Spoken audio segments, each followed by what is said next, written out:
माई के बागिया में हे माई के बागिया में फुलवा फुलात होई है झूलना झुलाता होई है हो। माई के बागिया में फुलवा फुलात होई है झूलना झुलाता होई है हो। हे माई के बागिया में फुलवा फुलाता होई है झूलवा झुलाता होई है हो। माई के बागिया में फुलवा फुलाता होई है झूलना झुलाता होई है हो।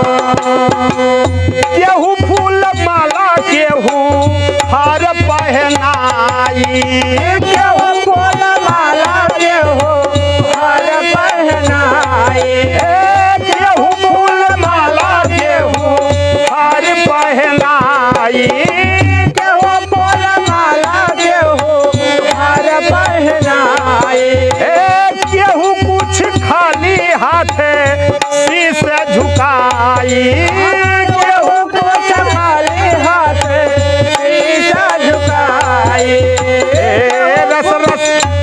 रस रस डारिया रस रस डारिया मुहवा डोलाता होई है झूलना झुलाता होई है हो। रस रस डारिया मुहवा डोलाता होई है झूलना झुलाता होई है हो। हे माई के बागिया में फुलवा फुलाता होई है झूलना झुलाता होई है हो।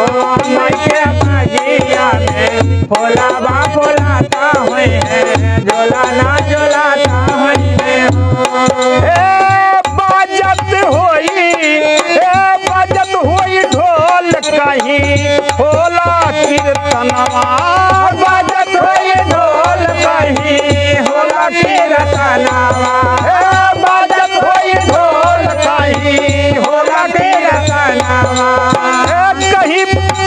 कहीं पूजा पाठ कहीं होला हवनवा कहीं पूजा पाठ कहीं होला हवनवा कहीं पूजा पाठ कहीं होला हवनवा।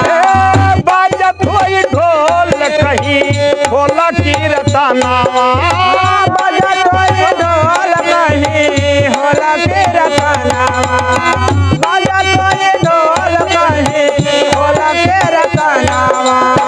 कहीं पूजा पाठ कहीं होला हो हवनवा कहीं पूजा पाठ कहीं होला हो हवनवा। अम्बे मैया के भगवा लगाता होई है पलना झुलाता होई है हो। अम्बे मैया के भगवा लगाता होई है पलना झुलाता होई है हो। अम्बे मैया के भगवा लगाता होई है पलना झुलाता होई है हो। माई के बागिया में फुलवा फुलाता होई है झूलना झुलाता होई है हो। बागिया में फुलवा फुलाता होई है झूलना झुलाता होई है हो। छुई छुई पलना वहाँ नर और नारी छुई छुई पलना वहाँ नर और नारी छुई छुई पलना वहाँ नर और नारी।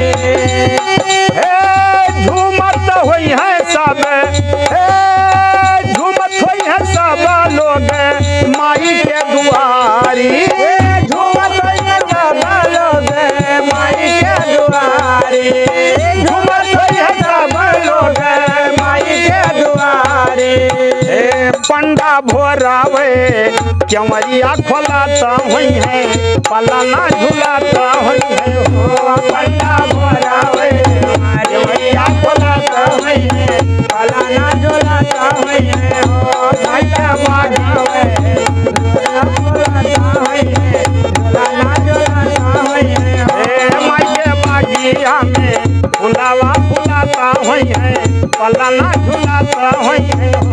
माई के बागिया में फुलवा